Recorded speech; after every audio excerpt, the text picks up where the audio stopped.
बहुत वर्षों से बंद है। हमारे पास जो भी पुजारी हैं, अर्चक हैं, वो पर्याप्त मात्रा में है। उसमें किसी 5 को हम ड्यूटी पर लगा देंगे, सुबह शाम रात तक उसका पूजन भजन जो भी विधि सम्मत तरीका है उससे होगा। मैंने देखा अपनी आँखों से, वो जो दीवार है, दीवारों पर मूर्तियाँ अंकित हैं। निश्चित रूप से इस आरंभ का परिणाम ये होगा कि पूरा का पूरा परिसर हमको मिल जाएगा। एक अबोध बालक भी, अनजान व्यक्ति भी केवल उसको देखे भीतर से तो उसको पता चलेगा पूरा पूरा मंदिर है। बहुत वर्षों से बंद है, तो पहले हम लोग उसको देखेंगे, उसकी साफ सफाई कराएंगे, उसका जो भी झाड़ू पोंछा लगाना होगा वो करेंगे। इसके बाद उसमें जो भी पूर्व पहले से स्थापित मूर्तियाँ होंगी, हालांकि मैंने देखा है उसके दीवारों पर बने हुए हैं चित्र, उसमें सभी देवताओं के विग्रह बने हुए हैं। और उसकी पूजा भी होती थी और ठीक उसके सामने 1 महीने तक रामचरितमानस का उपदेश होता था, वाचन प्रवचन होता था, निरंतर होता था कार्तिक महीने में। बीच बीच में और भी वहाँ पर कार्यक्रम होते रहे। तो मुझे ये पूरा विश्वास है कि वो सही सुरक्षित हालत में होगा और वहाँ पर हम पूजा पाठ मंदिर की ओर से पूर्ण रूप से व्यवस्थित तरीके से उसको करा सकेंगे। किस तरीके से रूपरेखा तैयार करेंगे, क्योंकि आप लोग के ही हाथ में है कि पूजा? नहीं, वो ऐसा हमको हमारे परिसर में ही है, वो कहीं बाहर जाना नहीं है। अब परिसर में होने का लाभ ये है कि हमारे पास जो भी पुजारी हैं, अर्चक हैं, वो पर्याप्त मात्रा में है।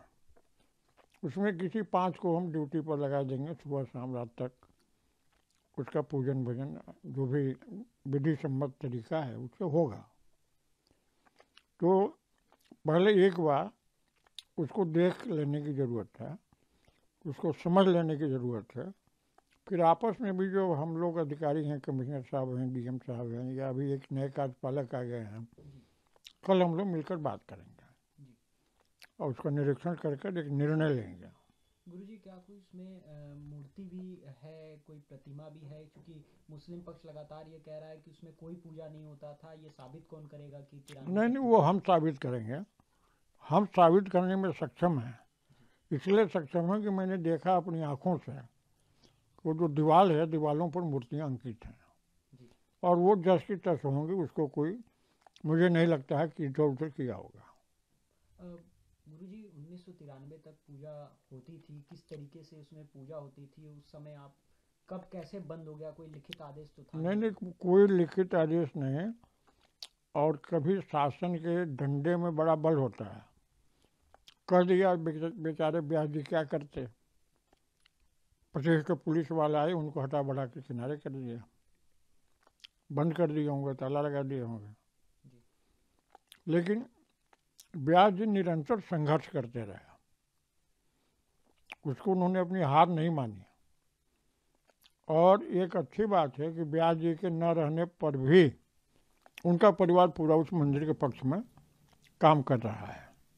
तो सब लोग अपने ही हैं, हम लोग मिलजुल कर आपस में एक व्यवस्था तय कर लेंगे। इतने सालों बाद पूजा फिर से स्टार्ट होना, इस पे आप क्या कहना चाहेंगे? ऐसा ये तो हमारे लिए खुशी की बात है। अत्यंत प्रसन्न चित्त से कह रहा हूँ कि जैसे होता है आपकी कोई बैग दिल्ली में खो गया हो, रास्ते में खो गया हो, ट्रेन में खो गया हो, प्लेन में खो गया हो, और 5 साल बाद आपको मिल जाए तो कितनी खुशी होगी। तो हमारी तो खोई हुई संपत्ति है जो वापस मिल रही है, ये मुझे प्रसन्नता है। और दूसरी प्रसन्नता एक महत्वपूर्ण है, मैं माननीय न्यायालय को धन्यवाद करना चाहता हूँ कि वर्षों की अटकी हुई लटकी हुई इस समस्या का एक छोटा सा किरण देने का, एक सुराग देने का काम किया। और मुझे लग रहा है कि ये आरंभ है। निश्चित रूप से इस आरंभ का परिणाम ये होगा कि पूरा का पूरा परिसर हमको मिल जाएगा, ये विश्वास है। एएसआई की रिपोर्ट भी सबमिट हो गई है। एएसआई की रिपोर्ट में सब कुछ साफ साफ लिखा है कि वो मंदिर के ही अवशेष से मस्जिद का निर्माण किया गया था। मुस्लिम पक्ष या मुस्लिम समुदाय अभी भी वहाँ पे नमाज पढ़ रहा है।